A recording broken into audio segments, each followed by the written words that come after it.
चाषींको पई खुशी खबर। आसंता अक्टोबर 5 तारिख रे चाषी को मिलिबो पीएम किसान टंका।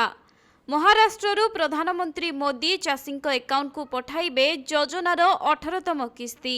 तेबे 9 कोटी 50 लाख चाषी खाता को पठाजिबो मोट 20,000 कोटी टंकार आर्थिक सहायता। पीएम किसान योजना रे कृषि मानक आर्थिक आवश्यकता पूरण करा जायथाय। फेब्रुआरी 2019 रे एही योजनार शुभारंभ करा जायथिबा बेले एही योजना अधीन रे डीबीटी जरिया रे चाषी आधार सह संयुक्त बैंक अकाउंट को 3टी किस्ती रे 6,000 टंका प्रदान करा जाए। जदि जने कृषक निजर चाष जमी को चाष कार्य पई व्यवहार करूनाहांती, अन्य काम पई किंबा अन्य मानक जमी रे चाष कार्य करंती एवं सेही जमीटी तांकर नुहे, एही परे चाषी माने किंतु एही योजनार लाभ उठाई परिबे नाही।